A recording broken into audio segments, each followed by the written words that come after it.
Good evening, sir. My name is Pintu Devnath and I am from Malda, West Bengal. Sir, I am on a BA honors. So I have some question about kafir. So some Muslim men are said, non-Muslim men, that they are kafirs. So मैं इसके बारे में आविधानिक अर्थ काफिर का जितना तक जानता हूँ, कुफ्र से आया है ये सब। तो सर इसका आविधानिक अर्थ होता है इस्लाम के गोपनीयता को जो स्वीकार नहीं करता, उसके सत्यता को जो स्वीकार नहीं करता, उसको काफिर कहा जाता है। आप ही के किसी एक चैप्टर में या किसी एक किताब में लिखा हुआ है सर, अगर इस नाम से आपको बचना चाहते हो तो आप इस्लाम कबूल करो या फिर और दूसरा कोई उपाय ढूंढ लो। ये दूसरा कोई उपाय ढूंढ लो, ये सर मैंने नहीं पढ़ा है, लेकिन मैं ये अपने दिल से बोल रहा हूँ। लेकिन सर काफिर का सब ये जो बोल रहा है, जो इस्लाम के गोपनीयता सत्यता का जो गोपनीयता है, हम जो वो तो हम मैंने कभी अस्वीकार नहीं करते, क्योंकि हमारे बहुत सारे मुस्लिम फ्रेंड्स हैं, हम उसके साथ बहुत अच्छे तरह से रहते हैं, बहुत अच्छे तरह से बिहेव करते हैं, फिर भी हमको as a non Muslim why I should call an काफिर? This is my simple question sir. भाई साहब का सवाल है कि काफिर किसे कहते हैं। खुद ही काफिर का उसने मानी भी दिया, क्योंकि उनने मेरी कैसेट सुन चुकी है और मेरी किताब भी पढ़ चुकी है शायद। इसमें कहा है कि काफिर आता है लफ्ज़ कुफ्र से, जिसका मानी है कि इस्लाम की हक्कानियत को झुटलाना। कुफ्र मतलब ना मानना। इन शॉर्ट काफिर मतलब जो इस्लाम की हक्कानियत को नहीं मानता है, जो नॉन मुस्लिम है। तो अब नॉन मुस्लिम है क्या है? नॉन मुस्लिम है ना, तो अब नॉन मुस्लिम तो काफिर ही कहेंगे ना। और जो आपने आखिरी पार्ट जो बराबर से नहीं सुना, मैंने ये कहा आप चाहते हैं कि कोई आपको काफिर नहीं बोले, आपको क्या गाली लग रही है? काफिर गाली नहीं ना। काफिर मतलब जो इस्लाम को नहीं मानता। इंग्लिश में बोलेंगे नॉन मुस्लिम। अगर आपको गाली लगती है कि काफिर गाली है, एक चीज अगर आपको लगता है गाली है और कोई आपको काफिर नहीं कहे तो इस्लाम कबूल करो, कोई काफिर नहीं कहेगा। ये किताब में लिखा था और कुछ नहीं। हम तो कभी सर इस्लाम के गोपनीयता को या सत्यता को कभी अस्वीकार नहीं किया है ना, हम तो कभी भी नहीं बोले ऐसा, तो हमको क्यों काफिर बोला जाए? आप मानते खुदा एक है? हाँ जी। आप मानते कि बुत परस्ती गलत है? सर बुत परस्ती मतलब ये समझ नहीं है। मूर्ति पूजा गलत है का सही है? मूर्ति पूजा सर हम हिंदू है, अब माँ दुर्गा का जब पूजा होता है, माँ शेरावाली का जब तो पूजा ये हो तो आपको मानते लगता है कि आप स्वीकार कर रहे हैं, लेकिन स्वीकार नहीं कर रहे, क्योंकि वेद में भी लिखा है कि खुदा का कोई अक्स नहीं है। मूर्ति पूजा भी गलत है हिंदू मजहबी किताब में। तो आप अगर मूर्ति पूजा करते हैं तो इस्लाम की हकीकत को झुठला रहे। आपको लग रहा है कि मैं इस्लाम के खिलाफ नहीं हूं, लेकिन अगर आप मूर्ति पूजा कर रहे, कुरान में लिखा है मूर्ति पूजा गलत, वेद में लिखा है गलत, तो आप अगर करते हैं तो जो भी आपको काफिर बोलता है सही बोल रहा, मतलब आप गैर मुस्लिम है। उसमें बुरा लगने की बात क्या है? आप समझ रहे हैं ना? नहीं सर, आप बोल रहे कि मैं इस्लाम की हक्कानियत को नहीं झुटला रहा हूं। झुटला रहे तो है। आपने बोले मूर्ति पूजा करते मतलब झुटला दिए।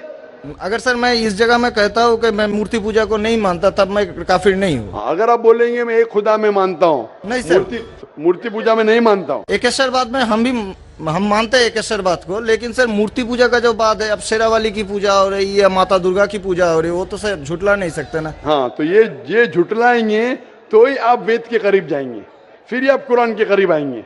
अगर नहीं झुटलाएंगे मतलब आप करीब नहीं है। उसका मतलब अरबी में कहेंगे काफिर, इंग्लिश में कहेंगे नॉन मुस्लिम, हिंदी में कहेंगे गैर मुस्लिम। अरबी, हिंदी, इंग्लिश में नॉन मुस्लिम। अच्छा sir, one more question for me sir, मैं एक नॉन मुस्लिम होकर क्या सर मक्का हज करने जा सकता हूँ? भाई साहब का सवाल है कि वो नॉन मुस्लिम होके मक्का हज करने जा सकते। मेरा पहला क्वेश्चन, आप क्यों हज करना चाहते जब मानते ही नहीं मूर्ति पूजा गलत? अभी सर मान लिए आपके पास, आप जब बोल रहे हैं तो सही होगा, मान लिए हम। मान लिया, अच्छा। तो मैं पहला जवाब देता हूं, फिर आपके पास आता हूं। आप मान लिए तो अच्छी बात है। क्यों गैर मुसलमानों को मक्का मदीना जाने की इजाजत नहीं है? क्योंकि हर शहर के कुछ शराइत होते हैं। जैसा कल मैंने कहा था, हिंदुस्तान में कुछ एरिया है जिसे कहते हैं कैंटोनमेंट एरिया। कैंटोनमेंट एरिया मतलब सिर्फ मिलिट्री के लोग जा सकते हैं, civilians not allowed. Civilian not allowed. आप सुन चुके मेरा जवाब, सिविलियन नॉट अलाउड। मैं कहूँगा मैं हिंदुस्तानी नागरिक हूँ, हिंदुस्तानी नागरिक है सही है, कैंटोनमेंट एरिया में अलाउड नहीं है। वो लोग जो अपनी जिंदगी देश को बचाने के लिए लगाए हैं उनको अलाउड है। उसी तरीके से मक्का मदीना हमारा इस्लाम का कैंटोनमेंट एरिया है। वो लोग जो अपनी जिंदगी देने को तैयार है इस्लाम के लिए, वो लोग का अलाउड है, बाकी लोग का अलाउड नहीं है। पहला जवाब। दूसरा जवाब, हर मुल्क में जाने के लिए वीजा की जरूरत है। वीजा मिसाल सिंगापुर में गया था पहली बार, 1986 में इमिग्रेशन फॉर्म में लिखा था डेथ टू ड्रग ट्रैफिकर। अगर ड्रग आपके पास मिला, कत्ल। मैं नहीं बोल सकता अरे डेथ पेनल्टी खराब है, सिंगापुर में आने का है, रूल को फॉलो करो, वरना सिंगापुर में मत आओ। अब समझे ना? इसी तरीके से हर कंट्री में जाने के शराइत है। अमेरिका जाने के लिए सबसे ज्यादा शराइत है। तुम ये करते, are you a terrorist? Sir जहाँ पर आपको भी रोका आर गया यू अ था। टेररिस्ट क्वेश्चन है। किसने हाँ लिखा मैं अभी तक जानता नहीं हूँ। किसने हाँ लिखा अभी तक मैं जानता नहीं हूँ। Do you belong to terrorist organisation? अभी तक के मैं नहीं जानता हूँ किसने हाँ लिखा। ये क्यों लिखते पता नहीं मुझे। इसी तरीके से मक्का मदीना जाने के लिए एक अहम शर्त है, सबसे अहम शर्त जो जरूरी है वो ये है कि वो शख्स जो मक्का या मदीना जाना चाहता है वो अपने जबान से कहे ला इलाहा इल्लल्लाह मोहम्मद रसूलुल्लाह, ना कोई माबूद है सिर्फ अल्लाह के और मोहम्मद सल्लल्लाहु अलैहि वसल्लम के पैगंबर है। इसमें अगर आपको यकीन है तो आप जा सकते हैं। नहीं सर, इसमें बहुत एकदम यकीन है, क्योंकि हम जब 4 साल पहले ट्रेनिंग में थे तब हमारा एक दोस्त, मैंने दोस्त का दादा हुआ करता था बड़े भैया से, उसने हमको सिखाया कभी किसी मस्जिद के सामने से जाओ, अगर तुमको कुछ ना आए सिर्फ यही बात बोलो ला इलाहा इल्लल्लाह मोहम्मद रसूलुल्लाह, ये बहुत माशाल्लाह। बोलने के अलावा यकीन करते हैं खुदाई के? हाँ जी। अब आपको यकीन है कि बुत परस्ती गलत है? आज से तो यकीन हो गया, ठीक है? अब आज से यकीन हो गया, कल क्या किया वो माफ हो जाता है। आप मुसलमान बन के कल क्या किया माफ हो जाता है। तीसरी चीज, क्या आप मानते हैं मोहम्मद सल्लल्लाहु अलैहि वसल्लम आखिरी पैगंबर है? हाँ जी। तो आप मुस्लिम बनना चाहते हैं? अभी ये तो पिताजी और माताजी के ऊपर डिपेंड करेंगे। नहीं, वो आप जो बनना चाहते, पिताजी माताजी ने, आप बनना चाहते हम हैं? अकेले बन के सर, वो लोग भी तो हमारा लाइफ इंशाल्लाह आएंगे। वो आएंगे क्या? नहीं, अल्लाह ताला उनको पूछेगा। पहले आप कबूल करेंगे फिर उनको लेके आएंगे ना। हम तो तहे दिल से आपका बोल रहे हैं कि हम ठीक है, कबूल तो आप करना मानते चाहते हैं। खुदाई के? हाँ, आप मानते मानते हैं। बुत परस्ती गलत है? गलत है। आप मानते मोहम्मद सल्लल्लाहु अलैहि वसल्लम पैगंबर है? हाँ। आपको कोई भी जबरदस्ती कर रहा है ये कहने के लिए? नहीं कोई दबाव नहीं कोई भी आपको रिश्वत दे रहा है? नहीं। आप अपने दिल से करना चाहते हैं? हाँ, तहे दिल से। उसके बाद जिसको भी आप कहने के आप कह सकते हैं। तो मैं अरबी में कहूँगा, आप दोहराएंगे? Why not? अशहदु अशहदु अल्लाह अल्लाह इलाहा इलाहा इल्लल्लाह इल्लल्लाह व अशहदु व अशहदु अन्ना अन्ना मोहम्मदन मोहम्मदन अब्दुहु अब्दुहु व रसूलुहु। उरसुलुहु। मैं शहादत मैं शहादत देता हूँ देता हूँ कि अल्लाह अल्लाह के अलावा कोई माबूद नहीं कोई माबूद नहीं और मोहम्मद मोहम्मद सल्लल्लाहु अलैहि वसल्लम उसके पैगंबर और बंदे हैं। माशाल्लाह, मुसलमान हो चुके। अभी मैं दुआ किया इंशाल्लाह अल्लाह ताला को और हिदायत दे, आपको सबसे बेहतरीन जिंदगी दे इस दुनिया में और आखिरत में भी।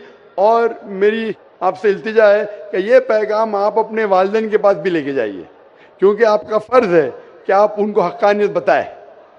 सर और इंशाल्लाह आपको अगर जाने का है मक्का, अभी आपको पासपोर्ट में चेंज करने पड़ेगा और इंशाल्लाह मक्का आप जा सकते हैं। इंशाल्लाह आपको मुश्किल है तो मुझे कहिए, मैं इंशाल्लाह आपको मक्का लेके जाऊंगा इंशाल्लाह। Sir one more question sir, please sir. Sir मैं सर एक मेरा सर लाइफ अचीवमेंट चाहिए सर, प्लीज सर एक ऑटोग्राफ देंगे आप? इंशाल्लाह अगर कोई पेपर आपके पास है पेन है तो इंशाल्लाह मैं आपको दे देता हूँ इंशाल्लाह।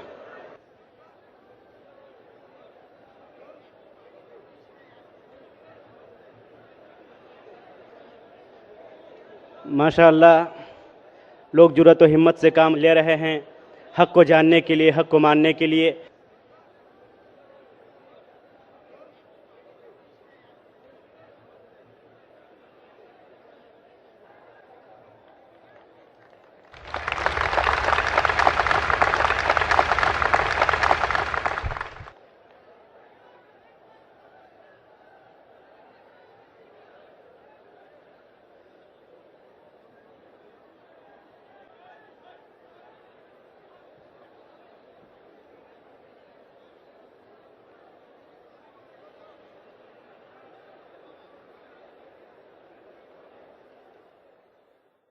अगला सवाल माइक नंबर 3 से, अगर कोई गैर मुस्लिम भाई वहाँ पर मौजूद हैं। अस्सलाम वालेकुम, तोपुपाल मेघालय का हूँ। सर आपको बहुत बहुत शुक्रिया, क्योंकि आपने इस बोरी महफिल में आप हम नॉन मुस्लिम को पहले मौका देते हो। तो मेरा सवाल है, हर मुसलमान के लिए आखिरी रसूल हज़रत मोहम्मद है तो जिन जाति का आखिरी नबी रसूल कौन है?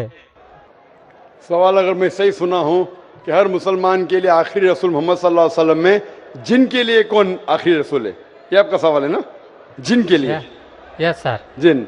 भाई साहब, आखिरी रसूल मोहम्मद सल्लल्लाहु अलैहि वसल्लम सिर्फ मुसलमानों के लिए नहीं, सारे इंसानों के लिए, चाहे आप हिंदुस्तान में पैदा हो, पाकिस्तान में, सऊदी अरेबिया, यूएसए, कनाडा, चाहे हिंदू खानदान में पैदा हो, क्रिश्चियन खानदान में पैदा हो, सारे इंसानों के लिए आखिरी पैगंबर मोहम्मद सल्लल्लाहु अलैहि वसल्लम है। कुरान मजीद की आयत है सूरह अंबिया में, सूरह नंबर 21 आयत नंबर 107 में, वमा अरसलना का इल्ला रहमत लिल आलमीन, कि हमने तुम्हें भेजा है रहमत बना के सारे आलमीन के लिए, सारे इंसानों के लिए और जिन के लिए भी।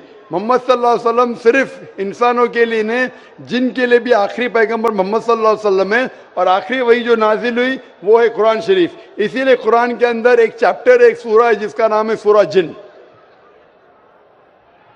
अगला सवाल माइक नंबर 1 से, वहां पर अगर कोई गैर मुस्लिम भाई मौजूद हैं। सर, मैं पिंटू देवनाथ, आप मेरा नया मुस्लिम नामकरण भी कर दीजिए। भाई साहब ने कहा कि मैं उनके लिए नाम दूं। मैं जो आपके लिए नाम सोचता हूं वो बिलाल है। आप अपने आप को बिलाल बुला सकते हैं, बिलाल। अगला सवाल माइक नंबर 1 से, अगर वहां पर कोई गैर मुस्लिम भाई मौजूद हैं। माइक नंबर 1 से। सबसे पहले तो मैं नाइक साहब को धन्यवाद देता हूं कि इस खुला अधिवेशन में तमाम लोगों की आप जवाब दे रहे हैं और अधिकतर गैर मुस्लिमों को लोगों को जवाब दे रहे हैं और संतुष्ट कर रहे हैं। मेरा जवाब यह है, मैं त्रिलोकचंद जैन, नगर परिषद उपाध्यक्ष किशनगंज। मैं जैन धर्म में, जैन परिवार में जन्म हुआ हूं और अधिकतर जो घर में जन्म लेते हैं उसी धर्म का पालन करते हैं। लेकिन मैं इंसानियत धर्म मानता हूं और तमाम धर्म की किताबों को पढ़ता हूं और तमाम लिखी हुई अच्छी बातों को मैं ज्ञान करता हूं। लेकिन एक बात आज जानना चाहता हूं कि आप यहां केवल, जैसा मुझे सुनने में और देखने में अभी पड़ रहा है, कि आप जो बात कह रहे हैं केवल इस्लाम धर्म की आखिरी बात, इस्लाम धर्म की सारी बातों को आप कबूल करवा रहे हैं और इस्लाम धर्म को सर्वोपरि मान रहे हैं। मैं भी मानूंगा अगर आप मेरी बात को, अभी ईसाई धर्म भी है, बौद्ध धर्म भी है, जैन धर्म भी है और सिख धर्म भी है, हिंदू धर्म भी है। और धर्म क्या है? धर्म तो मैं मानता हूं पानी का धर्म ठंडा है, सूर्य रोशनी देता है उसका धर्म है, चांद रोशनी देता है वो धर्म है, हवा का बहना वो धर्म है। ये संप्रदाय है या क्या है, या किसको मानना चाहिए, या जो लोग जहां मान रहे हैं वो अच्छी बात है, या हम नहीं मान रहे हैं तो उसमें हमारा क्या नुकसान है? इसको जरा तमाम बातों को मेरा स्पष्टीकरण चाहिए कि किस धर्म को मानने से और किस बात को मानने से मनुष्य का कल्याण हो सकता है। भाई साहब ने बहुत अच्छा सवाल पूछा है और बहुत अहम सवाल पूछा है। वो कहते हैं कि वो इंसानियत धर्म में मानते हैं, सारी मजहब किताब को पढ़ते हैं, लेकिन यहाँ देख रहे हैं कि जाकिर बाकी लोग का हवाला देखे, लेकिन इस्लाम कहते हैं कि इस्लाम फाइनल है, इस्लाम मेन है। ये आपने जैसा कहा, इस्लाम मेन है। भाई साहब, ये मैं नहीं कह रहा हूं, ये वेद में लिखा है। अगर वेद में लिखा है कि आखिरी अवतार कल के अवतार है, अगर लिखा है तो मैं उस चीज को निकाल नहीं सकता हूं ना। मैंने तो नहीं लिखा हूं, उसी तरीके से बाइबल में लिखा है। आपने कहा बाइबल का, आपने कहा वेद का, बाइबल में लिखा है। बाइबल पढ़ेंगे, gospel of John chapter number 16 verse number 12 to 14। ईसा अलैहिस्सलाम कहते हैं, I have many things to say unto you but he cannot bear them now, for he when the spirit of truth shall come he shall guide you unto all truth, he shall not speak of himself, all that he shall speak। ये दे रहे हैं कि एक आखिरी पैगंबर मोहम्मद सल्लल्लाहु अलैहि वसल्लम आने वाले। ये मैंने तो बाइबल नहीं लिखी ना, मैंने तहकीक की। अगर मैं तहकीक करता, आप आके बोलो डॉक्टर जाकिर नाइक आप जो कह रहे बाइबल में नहीं है, लेकिन आपने कभी नहीं सुना, आप अजीब बात सुन रहे तो आपको अजीब लग रहा है और बहुत लोग को अजीब लग रहा है। कुछ लोग कबूल करे, कुछ लोग कबूल करने से डरते। फर्क ये है।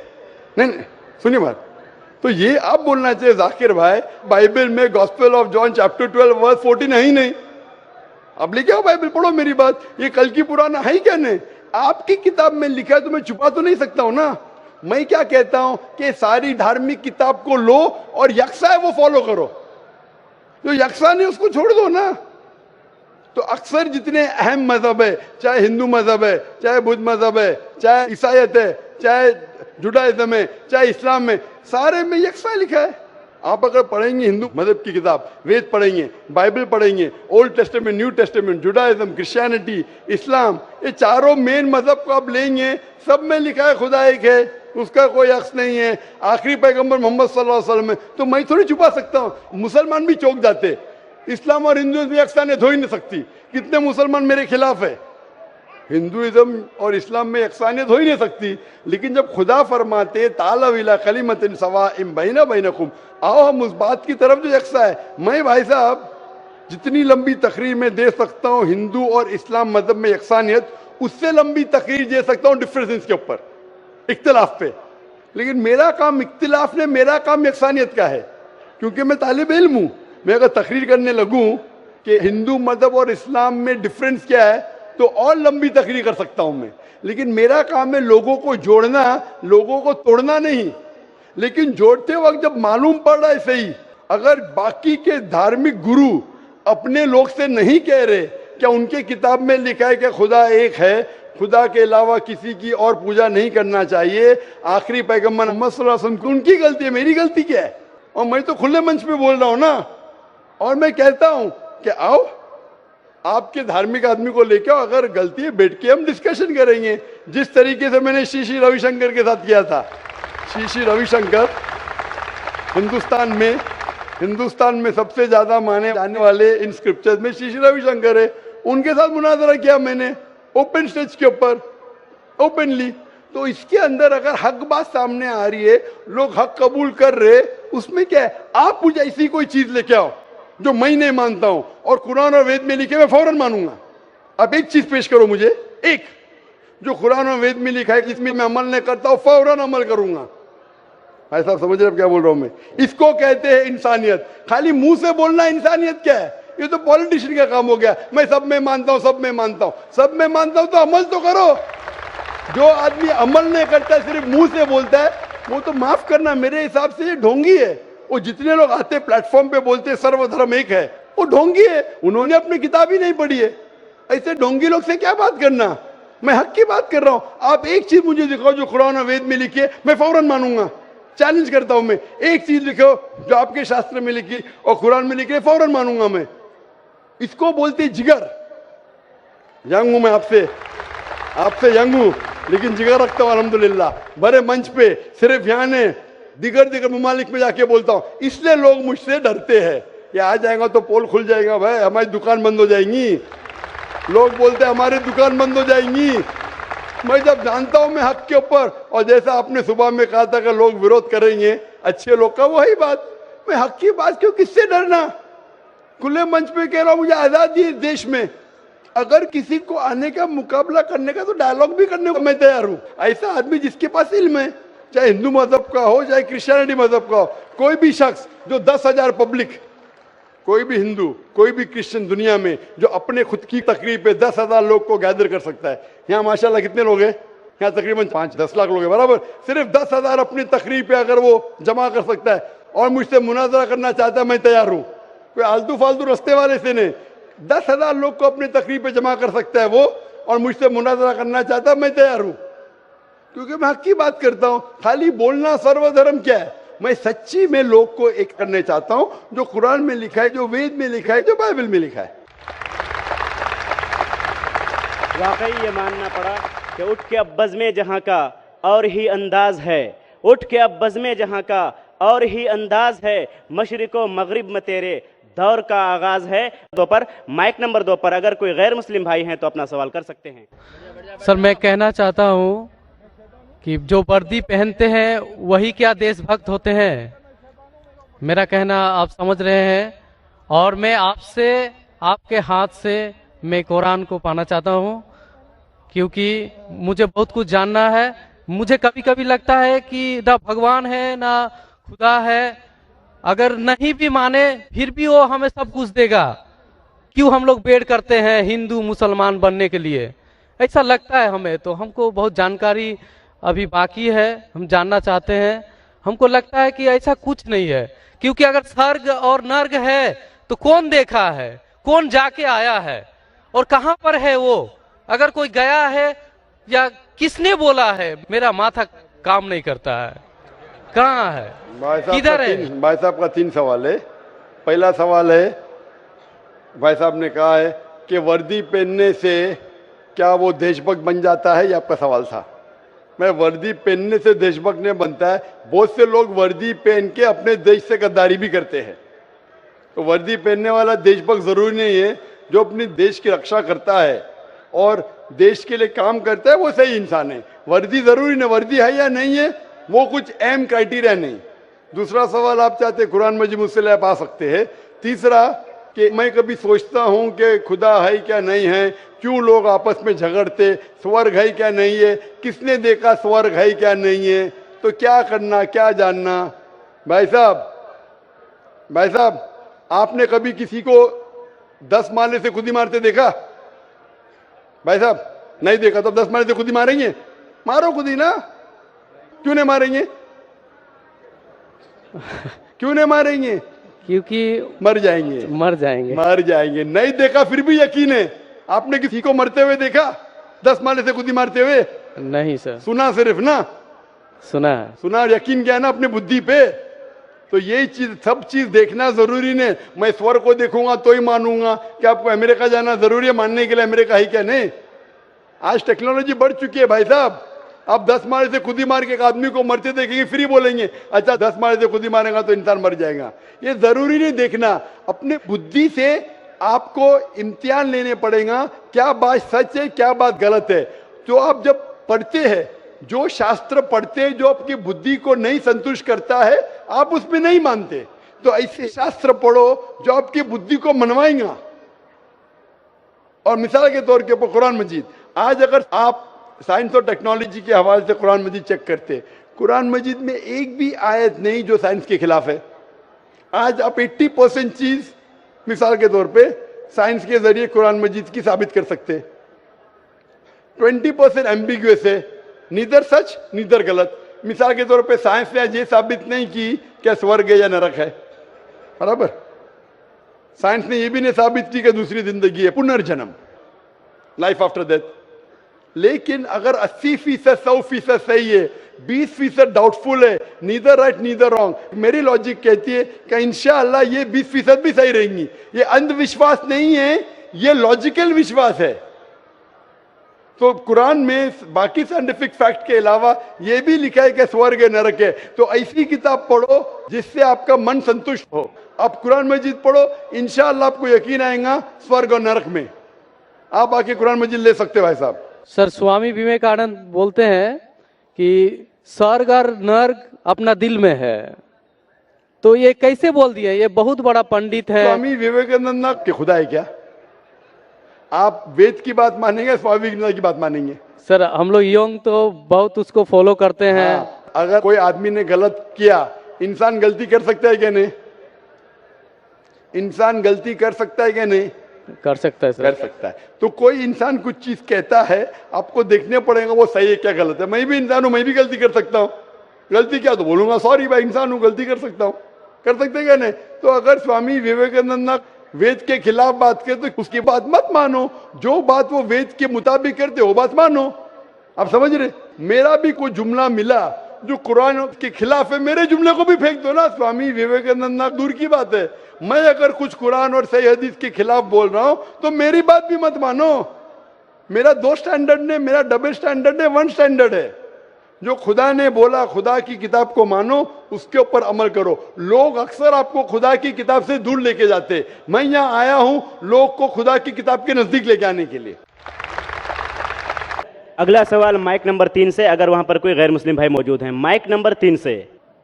मेरा नाम राहुल गुप्ता है। मेरा सवाल, कुरान के दूसरे नंबर सूरा बकरा में कहा गया है यही वही किताब है जिसमें कोई गलत नहीं है। मेरा प्रश्न है, यही किताब जो कौन कौन गलत नहीं है? भाई साहब ने कहा कि कुरान मजीद में सूरा बकरा सूरा 2 में लिखा है वो क्या कहना चाहते मैं दोहराता हूँ। वो सूरह बकरा सूरह नंबर 2 आयत नंबर 1-2 का हवाला दे रहे, अलिफ लाम मीम ज़ालिकल किताब ला रैब फीह हुदल लिल मुत्तकीन। मतलब ये किताब वो है जो हिदायत बिना डाउट बिना शक है वो लोगों के लिए जो तकवे वाले हैं। कुरान मजीद में लिखा है कि ये किताब वही किताब है जिसके अंदर बिना शक हिदायत है तकवे वाले लोगों के लिए। मीन जो अल्लाह से डरते हैं, जो तकवा रखते हैं, ये किताब बेशक उनके लिए हिदायत की किताब है। ये मानिए सूरह बकरा सूरह नंबर 2 आयत नंबर 1 कर दो। अब हम चलते हैं माइक नंबर 1 पर। वहां पर अगर कोई गैर मुस्लिम भाई मौजूद हैं तो अपना सवाल कर सकते हैं। हेलो सर, मेरा नाम विवेकानंद दास है। मैं बीकॉम का एक स्टूडेंट हूँ। मेरा क्वेश्चन है सर कि मैं एक हिंदू का लड़का हूँ, अगर मैं मुसलमान की लड़की से शादी करूँ तो क्या वो स्वर्ग की हकदार हो सकती है या मैं जन्नत का हकदार हो सकता हूँ? भाई साहब ने वही सवाल पूछा जो एक बहन ने पूछी थी, क्या आप हिंदू है और एक मुसलमान से शादी करते, क्या वो स्वर्ग का हकदार हो सकती है, क्या मैं हो सकता हूँ? मैंने कहा गाड़ी चलने के लिए चारों पहिए यकसा होना चाहिए। कुरान के हिसाब से अगर कोई गैर मुस्लिम से शादी करते वो किसी को इजाज़त नहीं, ना मुस्लिम मर्द को इजाज़त है कि मुश्रिक लड़की से शादी करे, ना मुस्लिम औरत को इजाज़त है मुश्रिक मर्द से शादी करे।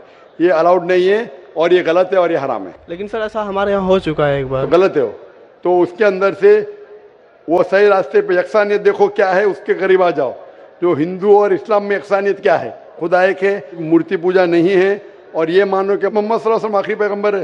यकसानियत के ऊपर आओ तो इंशाल्लाह दोनों स्वर्ग में जाएंगे। Thank you sir. ये आखिरी राउंड चल रहा है। अब हम बहुत ही जल्दी में चलते हैं माइक नंबर 3 पर अगर कोई गैर मुस्लिम भाई मौजूद हैं।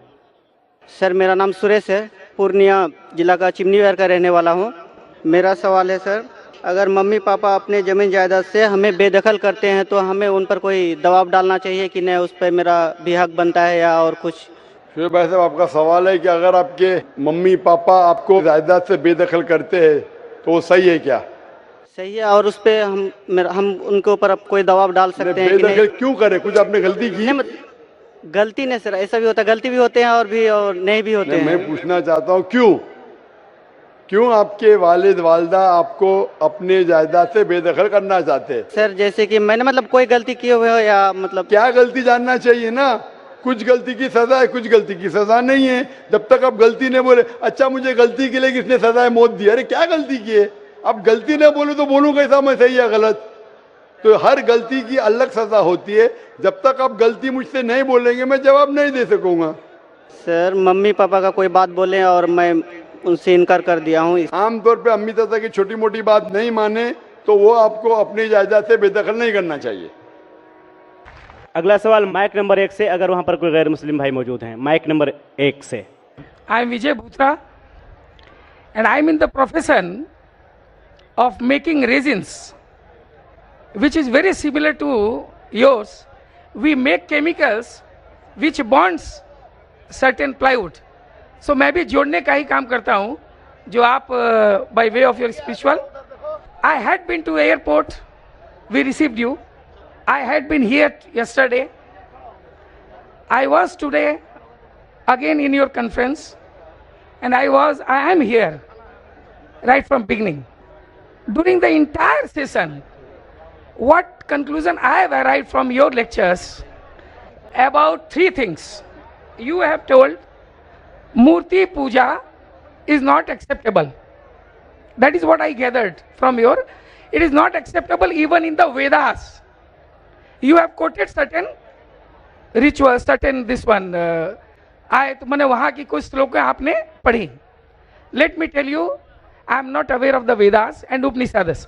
I am aware of little bit of Bhagavad Gita, which we take it priority even if much more weightage than the Vedas and Upanishads. Then you have told yesterday that other than Quran, please excuse me, I am not underestimating Holy Quran, not at all, my intention is not at all there. But you have told Keval Quran, He, you have added the word yesterday, He is the law of today which can rectify the people today. You have undermined the entire others, not even Bible, even Gita, everything. Nothing is relevant today, only Quran is relevant. I am coming, sir. Please excuse me, you'll have to give me some time. Because I personally would like to meet you also. And then third, you have touched all 3 days Kalki Puran, which you have told ki Paigambar is the last avatar. There will not be any avatar. For that also, you have given illustration from Vedas. Now let me tell you, sir. एक ही सवाल नहीं ऐसा है sir, मैं कर देता हूँ sir. 10 बज चुके हैं, फिर भी मैंने मौका दिया। अगर आप ज्यादा करेंगे, हमको यहाँ लॉ का इख्तियार रखना चाहिए नहीं। टाइम खत्म, इतना लंबा वक्त आपको माइक्रोफोन आने के लिए, आप नहीं आया। 10 बजने के बाद आप खड़े होते और इतना लंबा सवाल पूछते, मैं जवाब देने को तैयार हूं। अगर पुलिस इजाजत देती मैं देता हूं। कोई बात नहीं, let my question be incomplete and let the answer be not But why are you coming so late? I am sorry for इसी माय टर्न डिड कम।